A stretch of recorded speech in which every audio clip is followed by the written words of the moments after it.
하나님의 말씀을 봉독합니다. 로마서 12장 3절부터 8절까지 말씀입니다. 내게 주신 은혜로 말미암아 너희 각 사람에게 말하노니 마땅히 생각할 그 이상의 생각을 품지 말고 오직 하나님께서 각 사람에게 나누어 주신 믿음의 분량대로 지혜롭게 생각하라. 우리가 한 몸에 많은 지체를 가졌으나 모든 지체가 같은 기능을 가진 것이 아니니 이와 같이 우리 많은 사람이 그리스도 안에서 한 몸이 되어 서로 지체가 되었느니라. 우리에게 주신 은혜대로 받은 은사가 각각 다르니 혹 예언이면 믿음의 분수대로, 혹 섬기는 일이면 섬기는 일로, 혹 가르치는 자면 가르치는 일로, 혹 위로하는 자면 위로하는 일로, 구제하는 자는 성실함으로, 다스리는 자는 부지런함으로, 긍휼을 베푸는 자는 즐거움으로 할 것이니라. 아멘. 하나님의 말씀입니다. 로마서 12장 계속해서 진행을 합니다. 11장까지는 반복해서 말씀을 드린 것처럼 하나님의 구원의 은혜에 대해서 강조하고 있습니다. 하나님의 은혜로 믿음으로 구원받는다라고 하는 것, 그리고 구원받은 자는 반드시 그 심령 가운데 성령님이 내주하십니다. 성령님이 계세요. 그런 다음에 구원의 원리를 설명하고 12장에 넘어오면 구원받은 하나님의 백성들의 삶이 나오는 겁니다. 그래서 12장은 세 가지로 나누어져요. 관계인데 하나님과의 관계, 구원받은 자와 하나님과의 관계입니다. 그래서 지난주에 12장 1절, 2절 말씀을 드렸습니다. 그래서 하나님과의 관계에서 순종이에요.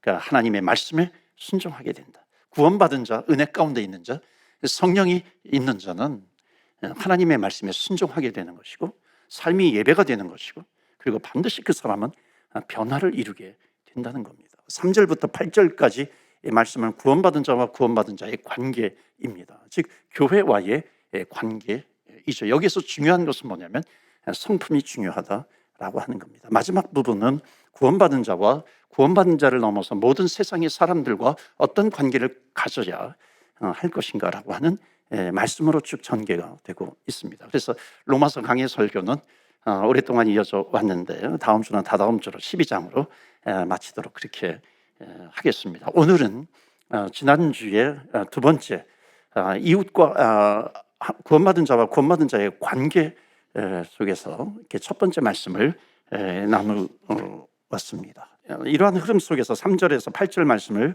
계속 나누는데요. 지난주에 드린 말씀이 뭐냐면 하나님께서 우리에게 주의 백성들에게 은사를 주셨다는 겁니다. 그렇다면 은사를 주신 목적이 무엇인가 라고 하는 것을 나누었어요. 그것은 뭐냐면 build up the church, 교회를 세우는 겁니다. 그러니까 교회에 build up the church, 교회에 덕을 끼치는 겁니다. 교회에 덕을 끼친다라고 하는 것은 성도에게 덕을 끼친다라고 하는 것도 똑같은 말씀입니다. 자, 그렇다면 어떻게 교회를 세울 수 있는 것인가? 그게 이제 지난주에 다루었던 3절 말씀에 나옵니다. 중간에 보시면은 마땅히 생각할 그 이상의 생각을 품지 말아라. 다른 말로 하면 겸손해라 하는 겁니다. 그래서 겸손의 성품을 나누었습니다. 그러면 어떻게 겸손할 수 있는 것인가? 앞에 부분에 돌아가면 내게 주신 은혜로 말미암아, 은혜입니다. 그러니까는 겸손할 수 있는 비밀은 뭐냐면 은혜 안에 있어야 한다는 것이죠. 그렇다면 은혜 안에 있다는 것은 무엇인가? 하나님께서 나에게 구원의 은혜를 주셨기 때문에 이것이 다른 어떤 것보다도 너무나도 귀하다라고 하는 겁니다. 그래서 이 은혜 안에 있다라고 하는 것은 하나님께서 나에게 베풀어 주신 그 은혜로 인해서 내가 다른 것을 내세우지 않아도 된다는 겁니다. 다른 것을 내세울 필요가 없다라고 하는 것이죠. 내세우는 것은 교만이에요. 내세우지 않는 것은 겸손입니다. 하나님의 은혜가 너무나도 귀한 거예요. 그래서 은혜 안에 있어야 한다라고 하는 것. 그러니까 겸손할 수 있는 비밀, 비결은 무엇인가 하면은 은혜 아래 있어야 된다. 은혜 안에 있어야 한다는 겁니다. 그래야 겸손은 자라날 수 있습니다. 그래서 지난주에 첫 번째 메시지까지만 했는데 우리 다 같이 읽어볼까요? 시작. 겸손은 은혜 안에서 시작이 된다라고 하는 겁니다. 여러분 평생토록 은혜를 배워가시기를 주의 이름으로 축원합니다. 아멘. 4절 5절 말씀 보시겠어요? 4절에 보시면은 우리가 한 몸에 원 바디예요. 한 몸에 많은 지체를 가졌으나 교회죠. 한 몸인 교회를 말합니다. 많은 지체가 있어요. 모든 지체가 같은 기능을 가진 것이 아니다. 그러니까 지체들마다 독특한 그 기능을 가지고 있다. 우열이 없다는 거예요. 5절 말씀 우리 다 같이 읽겠습니다. 시작. 이와 같이 우리 많은 사람이 그리스도 안에서 한 몸이 되어 서로 지체가 되었느니라. 아멘. 그러니까 주님의 몸된 교회를 섬길 때 어떤 의식이 필요한가? 지체 의식을 가지고 한 몸이다라고 하는 것을 절대로 잊어서는 안 된다는 겁니다. 그래서 교회를 one body예요. 한 몸이다라고 하는 겁니다. 그러니까 필요 없는 사람은, 필요 없는 지체는 없다라고 하는 것이죠. 그러니까 하나가 될 수 있어야 하는데요. 이 로마서를 기록한 사람이 누구냐면 사도 바울입니다. 그러니까 바울은 하나가 되는데 이미 실패했던 경험이 있는 사람이에요. 그게 뭐냐면 예수님을 만났어요. 다메섹 도상에서. 그리고 예수님을 만나자마자 예수는 그리스도시오라고 복음을 전하기 시작합니다. 바나바와 함께 안디옥에서 이제 선교 여행에 그 전도자로, 선교사로 파송이 됩니다. 그래서 1차 선교 여행을 떠나요. 바울과 바나바와 바울이. 자, 그때 바나바의 조카인 마가를 데리고 갑니다. 요한이라고 하는 마가라고 하는 요한을 데리고 가요. 그런데 문제는 뭐냐면 1차 전도 여행을 하다가 이 마가가 너무나도 힘들었는지 아니면은 이 리더십인 바울과 바나바에게 바울이 마음에 안 들었는지 중간에 도망을 가버립니다. 포기했어요. 그런데 문제는 2차 선교 여행 때 생깁니다. 2차 선교 여행을 하는데 바나바는 마가를 데리고 가자. 우리 또 한 번 기회를 주어서 마가를 데리고 가자. 바울은 단칼에 거절합니다. 1차 때 도망갔는데 그놈은 절대로 데려갈 수 없어. 그렇게 한 겁니다. 그러면서 성경에 뭐라고 나오냐면 바울과 바나바가 심히 다투니라, 싸운 거예요. 제가 1, 2부 때도 말씀을 드렸는데 여러분 하나님의 말씀 적용을 잘 해야 돼요. 바울과 바나바가 심히 다투었기 때문에 우리도 다투어도 되겠다. 바울과 바나바처럼 내 뜻에 맞지 않으면 우리도 심히 다투어도 다투자. 이렇게 읽으면 안 된다는 거예요. 성경을 그렇게 해석하면 안 되는 거죠. 교회 일을 할 때 내 고집, 내 주장, 여러분 이것 때문에 머리를 부딪히면서 싸운다면 하지 않는 게 낫죠. 아니면 뒤로 미루는 게 낫다는 겁니다. 제가 한번 속회 지도자 교육 때 질문을 드렸어요. 바울 쪽인 사람 손 들어보세요. 바나바 쪽인 사람 손 들어보세요. 마가를 다시 또 세컨 찬스를 주어서 같이 데리고 가자. 이게 바나바 쪽이거든요. 거기에 속한 사람 한번 손 들어보세요. 바울은 단칼에 거절합니다. 데리고 갈 수 없어. 그런 쪽에 있는 사람 한번 손 들어보세요. 여러분은 어떤 쪽이세요? 바나바 한번 손 들어보시겠어요? 바울 쪽 한번 손 들어보시겠어요? 대부분 손을 안 들으셨는데 그래도 바나바 쪽이 많은 것 같아요. 그때도 바나바 쪽이 더 많았습니다. 여러분 저는 어느 쪽일 것 같아요? 아까는 바울이라고 그러지 않았어요? 바뀌었네요. 그렇죠? 모르는 게 낫습니다. 여러분 알면 다쳐요. 여러분 제가 어느 쪽인지. 저는 처음에 바울 쪽이었어요. 근데 은혜를 받으면 받을수록 이 바나바 쪽을 이렇게 힐끗힐끗 쳐다보게 되는 겁니다. 기웃기웃하는 거예요. 그럼 바울도 그것을 깨달았어요. 처음에는 실패했는데 나중에 다 화해하게 됩니다. 그래서 마가도 데리고 와라, 누구도 데리고 와라, 이게 화해하게 되죠. 바울은 일 중심의 사람을 대표합니다. 그 당시에요. 바나바는 관계 중심의 사람을 대표합니다. 바울이 뼈저리게 배운 것이 있어요. 그것은 뭐냐면 아무리 큰 일을 이루어도 관계가 깨지면 제로예요. Nothing, 아무것도 아니라는 겁니다. 저는 목회를 하면서요, 제가 세계 교회를 섬겼어요. 한국에서 대학원 졸업하고 그 당시에는 다 농촌으로 가서 단독 목회를 해야 되는데 시골에 가가지고 6년 동안 시골 농촌 목회를 했습니다. 그때 만난 우리 성도님들에게 제가 많은 것을 배웠고 또 잊혀지지 않는 사람들이 있습니다. 그 사람들 가운데 한 어린 아이, 여자아이가 있었어요. 소녀예요. 아주 그 역기능적인 가정. 그러니까 시골에서 엄마는 이미 가출을 했고 아버지는 맨날 술을 먹습니다. 너무너무 많이 먹어요. 아주 위태위태한 그런 가정이었어요. 근데 다행히도 할머니 손에 붙잡혀서 교회를 나오기 시작했습니다. 제 아내를 엄마 그러면서 따르던 미경이라는 또는 미라고 하는 이름을 가진 여자 아이. 생각이 많이 문득 나기도 합니다. 나중에 교회에서 피아노를 배워서 교회 학교 반주자로 섬기기도 했습니다. 어떤 청년은 도해지로 이사를 갑니다. 그런데 청년 어른 예배 반주자였는데 계속해서 교회에 와서 섬깁니다. 또 하나 이렇게 생각나는 부부가 있습니다. 이 부부는 완전히 강남 스타일이에요. 그러니까 한국의 압구정동에 아주 큰 교회에 다니다가 건강 때문에 시골로 내려왔어요. 그래서 골프장 후문 쪽에 큰 땅을 사가지고 집도 아주 근사하게 지었습니다. 그리고 이제 거의 매일 이제 골프를 칩니다. 건강 때문에. 가진 것이 많은 사람들이었어요.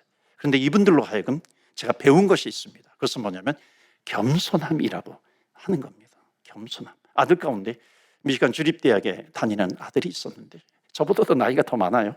근데 와가지고 방학 때만 되면 와가지고 꼭 그 부모님이 그 아들을 데리고 저에게 와가지고 기도를 받게 하는 겁니다. 무릎 꿇고 기도 받게 해요. 저는 그때 30살 될까 말까 한 시골의 전도사였습니다. 근데 와서 기도를 받기를 원해요. 그것뿐만 아니라 아주 겸손한 모습으로 섬깁니다. 만약에 나는 이런 시골교회, 농촌교회에 나는 어울리지 않아, 만약 그렇게 생각을 하면은요, 절대로 하나가 될 수 없다는 겁니다. 한 몸이 될 수 없는 거죠. 근데 자기가 이 교회를 다니겠다고 결심을 하고 나 같은 사람이 이런 교회를 섬길 수 있는 것이 너무나도 감사해. 그렇게 한 겁니다. 여러분, 시골교회든지 도시교회든지 큰 교회든지 작은 교회든지 관계없이 내가 섬길 수 있는 것만으로도 감사해. 그러면요, 그 겸손은 교회를 하나가 되게 합니다. 그런데 나 같은 사람이 이런 교회 다닐 수 없다고 생각을 하면요, 절대로 그 교회의 지체가 될 수 없다는 겁니다. 사랑하는 성도 여러분, 여러분들은 주님의 제자교회 몸이십니까? 아멘이세요? 그렇다면 여러분 좋은 지체가 되십시오. 한 번은 제가 이민 목회하는데 이 시골에서 6년 동안 목회를 했는데 한 번은 너무너무 보고 싶은 거예요. 그래서 한국에 이제 방문할 때 그 교회 가서 이제 설교를 하게 되었습니다. 그때 보니까는 이렇게 청년이 된 학생들도 있었고요. 또 시골로 갔는데 이 도시로 갔는데 시골 교회가 그 몸이라고 생각을 하고 와서 계속해서 섬기는 청년도 있었고요.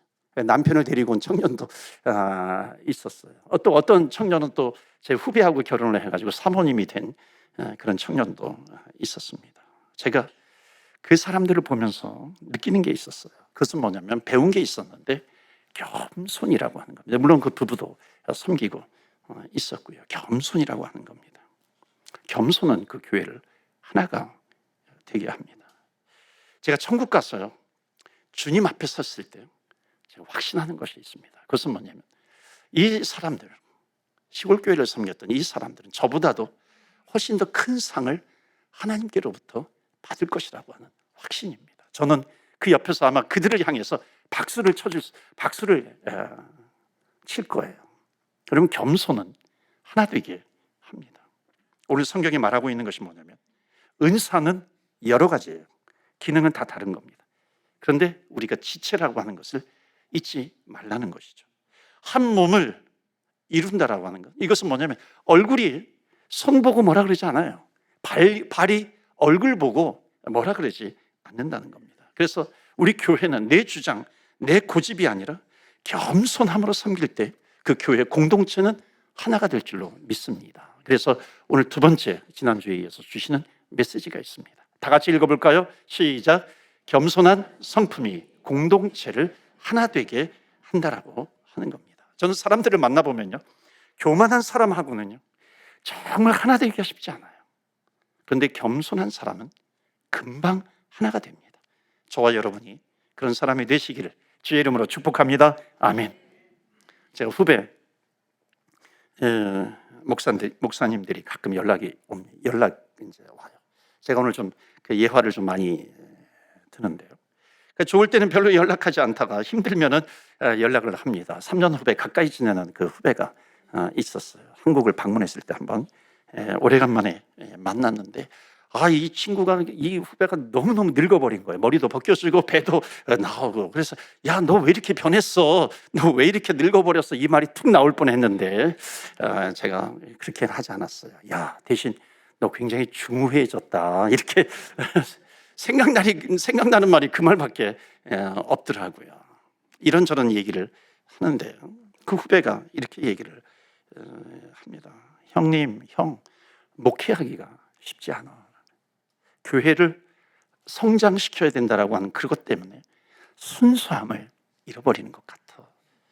근데 이제 대화를 하다가 그래도 너가 그것을 깨닫는 거 보니까 너는 지금도 순수한 것 같다. 아직도 너는 순수한 것 같아. 그런 대화를 나누었습니다. 지난주에도 여기 밴쿠버에서 목회하는 그 후배 목사님하고 식사를 하면서 이렇게 대화를 나누는데 그분이 그러는 겁니다. 하나님만 바라보면서 목회하는 것이 참 쉽지 않다는 거예요. 그러니까 주님만 바라보면서 목회하는 것이 쉽지 않다. 그러면서 나름대로 우리의 마음을 나누면서 내가 원칙이 하나 있어. 내 원칙이 있고 내 마음에 소원이 있는데 그것은 뭐냐면 순수하기만 하면 사이즈가 어떻든지 그건 중요하지 않은 것 같아. 여러분, 겸손은요 쉽지 않습니다. 겸손하는 것은 참 어려워요. 그렇기 때문에 늘 은혜 아래 있어야 됩니다. 은혜 안에 우리가 있어야 겸손할 수 있는 것이죠. 제가 여러분에게 당부드리고 싶은 것이 있어요. 제가 늘 목회할 때 이 말을 많이 반복해서 합니다. 여러분 한번 따라서 해보시겠어요? 천국 가는 것 아니면 다 양보하자. 그럼 천국 가는 것 아니면 양보해도 문제 없어요. 구원받는 것 아니면 양보해도 문제가 없다는 겁니다. 아닌 것 가지고 뭘 그렇게 머리를 부딪히면서 싸워요. 그냥 겸손한 성품을 가진 사람들이 모일 때에 공동체는 하나가 될 수 있다는 겁니다. 저와 여러분 계속해서 겸손한 성품으로 하나님이 원하시는 온전함에 이르시는 저와 여러분이 되시기를 주의 이름으로 축원합니다. 아멘. 마지막 세 번째 6절 말씀 보실까요? 은사들의 내용이 나옵니다. 6절에 보면 우리에게 주신 은혜대로 받은 은사가 각각 다르니 혹 예언이면 믿음의 분수대로. 여기 예언은 제가 당부하면서 말씀드리는데 성경에 예언의 핵심이 있어요. 여러분, 은사주의자들이 정말 착각하고 있는 것이 있습니다. 그것이 뭐냐면 예언이라고 하는 것을 마치 점쟁이처럼 미래를 예언하는 것, 당신에 대해서 예언해 주는 것으로 착각하고 있어요. 성경이 말씀하고 있는 예언은 뭐냐면 하나님께서 말씀을 나에게 두셨다는 거예요. 예치하셨다는 겁니다. 하나님께서 말씀을 나에게 주신 거예요. 그러니까 하나님께서 주신 말씀은 말씀을 내가 들음으로 말미암아 그 말씀이 나에게 있는 것이고 내가 성경 말씀을 읽음으로 말미암아 그 말씀이 나에게 있는 것입니다. 그렇기 때문에 어느 순간에 그 말씀이 생각이 나요. 이게 예언이에요. 필요할 때, 나를 위해서 필요할 때 그 말씀이 생각이 납니다. 이게 예언이다라고 하는 거예요. 그러니까 예언이라고 하는 것은 뭐냐면 하나님의 필요한 말씀입니다. 여기 믿음의 분량대로라고 하는 말씀이 있어요. 이거는 뭐냐면 겸손해야 된다는 겁니다. 겸손함으로 예언해야 된다라고 하는 것을 말씀하고 있어요. 7절 보시겠어요? 7절에 보시면은 혹 섬기는 일이면 섬기는 일로, 혹 가르치는 자면 가르치는 일로. 그러니까 섬길 때, 가르칠 때 겸손하게 최선을 다해서 하되 내가 지금 섬기고 있는 것이, 가르치고 있는 것이 build up the church예요. build up the church, 교회를 세운다. 다른 말로 하면 교회에 덕을 끼친다라고 하는 것인가요? 그럼 내가 지금 그렇게 하고 있는 것인가? 내가 성도를 세우고 있는 것인가? 겸손하게 섬기라고 하는 것이죠. 자, 더 중요한 말씀이 8절 마지막 절에 나옵니다. 오늘 본문에 혹 위로하는 자면 위로하는 일로, 구제하는 자는 이제 이런 태도를 가지래요. 그게 뭐냐면 성실함으로, 다스리는 자는 부지런함으로, 긍휼을 베푸는 자는 억지로 하지 말고 즐거움으로 할 것이니라. 자, 8절에서요 은사보다도 중요한 것을 얘기합니다. 여러분, 은사는 어찌 보면 능력과 같은 것이거든요. 그런데 은사보다도 더 중요한 것이 뭐냐면 우리의 태도라고 하는 거예요. 신앙의 태도입니다. 그러니까 은사를 사용하는 데 있어서 태도, 성품, 이것이 훨씬 더 중요하다라고 하는 것이죠. 여러분, 은사와 성령 이런 것은 하나님께서 주신 능력인데 이게 칼과 같아요. 어느 때는 칼과 같아서 뭔가를 해칠 수 있다는 겁니다. 그런데 성품이라고 하는 것은 뭐냐면 그 칼을 담고 있는 칼집과 같은 겁니다. 그래서 은사는 받는 것이라면 성품은 다듬어 가야 하는 것입니다. 여러분, 은사주의자들의 폐해가 있습니다. 여러분, 은사는 좋은 거예요. 근데 은사주의는 뭐냐면, 은사주의자라고 하는 것은 뭐냐면 은사가 기준이 되어서 은사로 인해서 교만해지는 겁니다. 그 교만이 어떻게 나오냐면은 그 교만을 가지고 그 은사를 가지고 판단하는 거예요. 너는 이런 은사 없지? 나는 이런 은사 있어. 은사로 갈라치기 하게 되는 것이죠. 그렇기 때문에 여러분, 은사주의는요, 성품에 있어서 많은 약점을 드러내게 됩니다. 여러분, 교회도 은사 일변도로 가는 그런 교회가 있어요. 기독교 역사 가운데 은사 일변도로 가는 교회는 반드시 문제점을 드러내게 된다는 겁니다. 그래서 은사도 중요하지만 그것 이상으로 중요한 것이 뭐냐면 성품이라고 하는 겁니다. 그것이 중요해요. 왜냐하면 왜 그럴까요? 성품을 잘 간직해야 하면 우리에게 주신 그 은사를 통해 가지고 은사의 목적이 있어요. 그것은 뭐냐면 은사의 목적인 하나님의 영광을 드러내는 것이고요, 빌드업 더 처치, 교회를 세워나가는 것이고 덕을 끼쳐 나간다라고 하는 겁니다. 마지막으로 이 말씀 전하고 마치도록 하겠습니다. 아틀랜타 침례교회 이야기예요. 그 교회를 이제 세울 때에 그 교회를 세우고서 그 세운 그 개척 멤버들이 나중에 지나서 교회의 중직이 된 거예요.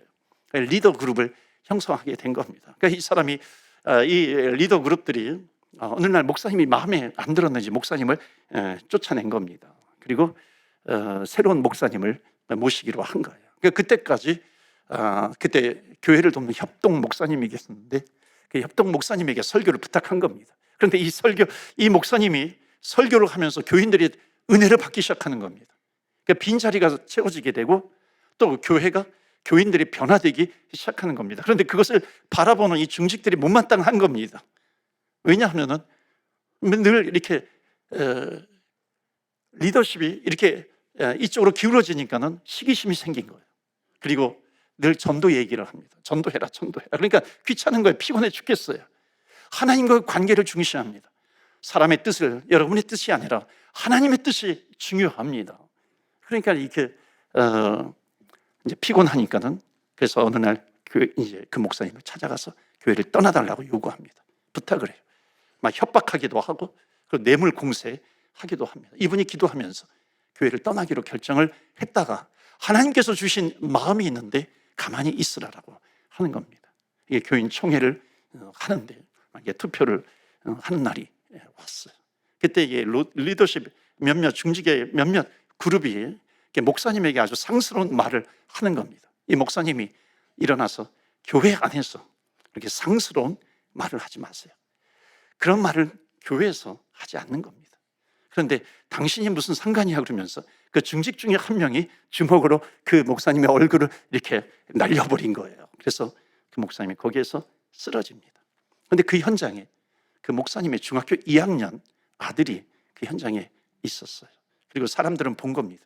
누가 악당인지 누가 나쁜 사람인지 그렇지 않은지를 보게 된 겁니다. 나중에 이 아들이 커서 목사님이 되었어요. 그 미국을 인도해가는 목사님이 되었어요. 그분이 쓴 책이 있습니다. 그분이 쓴 책이 뭐냐면 Louder than word. 성품은, 한국말로 번역된 것은 성품은 어떤 말보다도 강하다라고 하는 책을 기록을 했습니다. 그 책 서문에 자기가 중학교 2학년 때, 하이스쿨 2학년 때 그 자기 아버지가 맞는 장면을 기록을 한 겁니다. 그러면서 이렇게 썼어요. 아버지는 나의 영웅이었습니다.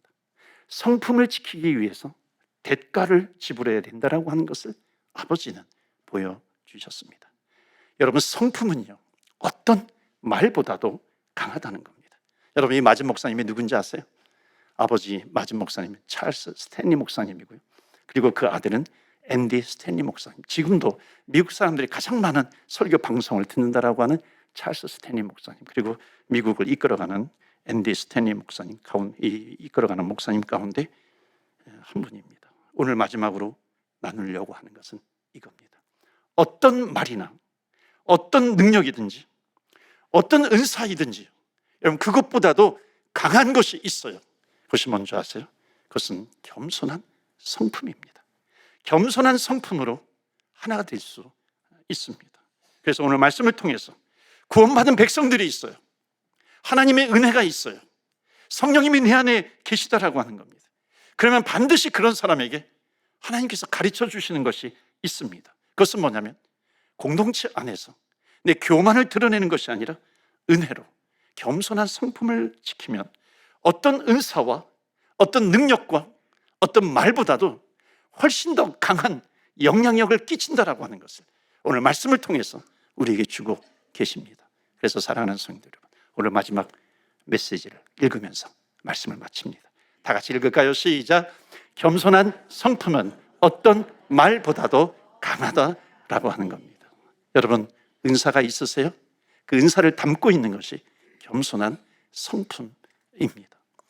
겸손은 은혜 안에서만 시작이 되는 것이고, 겸손한 성품으로 공동체가 하나 되게 하는 것이고, 겸손한 성품은 어떤 말보다도 강하다는 것입니다. 겸손한 성품으로 하나님의 온전함, 그리스도를 닮아가시는 저와 여러분, 그리고 교회에서든지 가정에서든지 사회에서든지 겸손한 성품으로 거룩한 영향력을 끼쳐나가시는 저와 여러분 다 되시기를 주 예수 그리스도 이름으로 축원합니다. 아멘. 이 시간에 우리 기도합니다. 하나님, 구원받은 성도 은혜 안에서 주님을 닮아갑니다. 주님을 닮아가는 그런 성품을 갖게 됩니다. 하나님, 겸손한 성품을 주세요. 은사를 담을 수 있는 그 겸손한 성품을 주셨어요. 그 겸손한 성품으로 교회가 하나 되게 하여 주시고 우리의 이웃과 성도와 하나 되게 하여 주옵소서. 그러기 위해서 더욱 성령으로 충만케 하여 주시옵시고 거룩한 영향력을 끼쳐나가게 하여 주옵소서. 우리 다 같이 짧은 시간이지만 우리 합심해서 간절히 기도할 때 주여, 주의 이름 부르며 기도하며 나아갑니다. 주여, 주여.